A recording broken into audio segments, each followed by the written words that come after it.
जो काम अमेरिका अपने B-2 बॉम्बर से कर रहा है, जो बम इजराइल ईरान पर गिरा रहा है, जिस न्यूक्लियर प्रोग्राम को दुनिया का सबसे बड़ा खतरा माना जा रहा है, आज पाकिस्तान ने उसी ईरान के साथ खड़ा होने का ऐलान कर दिया है।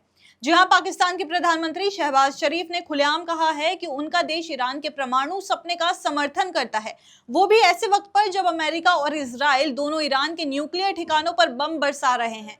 पूरा मामला क्या है, आइए जानते हैं।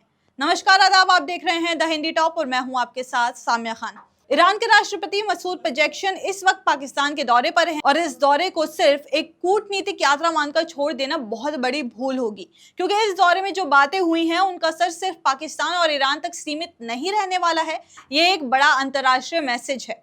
एयरपोर्ट पर खुद पाकिस्तान के प्रधानमंत्री शहबाज शरीफ और डिप्टी पीएम इशाक डार राष्ट्रपति मसूद का स्वागत करने पहुंचे।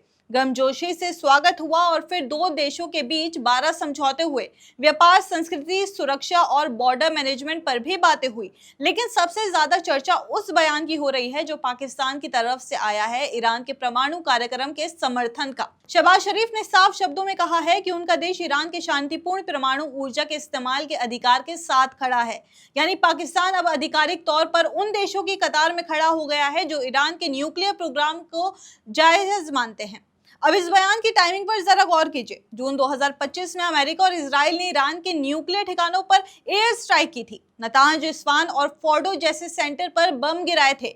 अमेरिका का आरोप है कि ईरान शांतिपूर्ण ऊर्जा की आड़ में परमाणु हथियार बना रहा है और इसी संदिग्ध गतिविधियों को रोकने के लिए अब तक कई बार हमला हो चुका है। लेकिन पाकिस्तान इस मोड़ पर आकर ईरान के साथ खड़ा हो गया है। अब सवाल उठता है कि पाकिस्तान को क्या जरूरत थी इस बयान की? तो इसके कई जवाब हो सकते हैं। पहला, पाकिस्तान के लिए ईरान रणनीतिक रूप से जरूरी है। दोनों देशों की एक लंबी बॉर्डर है जहां अक्सर आतंकी घटनाएं होती रही हैं। हाल ही में दोनों देशों के बीच बॉर्डर टेंशन भी देखा गया। ऐसे में पाकिस्तान चाहता है कि ईरान के साथ संबंध मजबूत रहे। दूसरा कारण है व्यापार। अभी दोनों देशों के बीच $3 अरब का व्यापार होता है। इस दौरे में लक्ष्य रखा गया है कि इसे $10 अरब तक पहुंचाया जाए, यानी आर्थिक लाभ भी एक बड़ा कारण है। लेकिन असली खेल शायद इससे भी गहरा है और वो है अमेरिका और इजराइल को सीधा चैलेंज देने का। पाकिस्तान ये दिखाना चाहता है कि अब वो अमेरिका लाइन पर नहीं चलेगा, जबकि कुछ ही दिन पहले अमेरिका के राष्ट्रपति डोनाल्ड ट्रंप ने पाकिस्तान को टैरिफ में राहत दी थी। सिर्फ 19% टैरिफ लगाया था। यहाँ तक कि ट्रंप ने पाकिस्तान में तेल निकालने की बात भी कही थी। अब जब ट्रंप पाकिस्तान को रियायत दे रहा है, उस वक्त पाकिस्तान का ईरान को खुला समर्थन देना एक बहुत बड़ी भू राजनीतिक चाल है। इससे अमेरिका को कड़ा मैसेज गया है। साथ ही पाकिस्तान ये दिखाना चाहता है कि वो ईरान के साथ देकर मुस्लिम वर्ल्ड में अपनी अहमियत बढ़ा रहा है। अरब देशों से दूरी बढ़ने के बाद पाकिस्तान अब शिया ताकतों के करीब जाने की कोशिश में है। लेकिन इस खेल में पाकिस्तान एक डबल गेम भी चल रहा है। एक तरफ अमेरिका से रियायतें ले रहा है, दूसरी तरफ उसका सबसे बड़े दुश्मन ईरान का समर्थन कर रहा है। इस बयान का सबसे बड़ा असर अमेरिका, इजराइल, पाकिस्तान के रिश्तों पर पड़ेगा। अब ये सवाल उठ रहा है कि पाकिस्तान के army chief general Asim Munir, जो ट्रंप के साथ डिनर टेबल पर बैठे थे, क्या इस बयान को सही ठहराएंगे? हो सकता है कि मुनीर कहें कि पाकिस्तान सिर्फ शांतिपूर्ण उपयोग के समर्थन में है, लेकिन अमेरिका और इजराइल ये मानने को तैयार नहीं होंगे। दरअसल इजराइल का मानना है कि ईरान का न्यूक्लियर प्रोग्राम एक छुपा हुआ सैन्य प्रोजेक्ट है। ईरान कहता है कि वो सिर्फ ऊर्जा के लिए काम कर रहा है, लेकिन पिछले अनुभवों के चलते अमेरिका, इजराइल इस बात पर भरोसा नहीं करते। 2015 में हुए JCPOA यानी परमाणु समझौते में ईरान ने अपने न्यूक्लियर प्रोजेक्ट्स पर कुछ बंदिशें मानी थी, लेकिन 2018 में ट्रंप ने इस डील से अमेरिका को निकाल लिया और फिर से प्रतिबंध लगा दिया।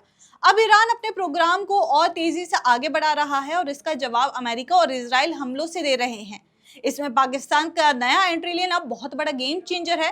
पाकिस्तान के समर्थन के बाद ईरान और भी मुखर के आ सकता है और अगर ये समर्थन किसी डील या रणनीतिक साझेदारी में बदलता है तो इसका असर पूरी दुनिया की सुरक्षा पर पड़ेगा।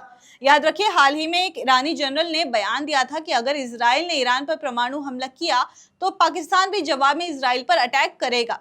पाकिस्तान ने इस बयान की पुष्टि नहीं की, लेकिन अब जो हो रहा है वो उसी दिशा में जाता दिख रहा है। तो अब सवाल यह है कि अमेरिका क्या करेगा? क्या ट्रंप पाकिस्तान पर दोबारा सख्ती बरतेंगे?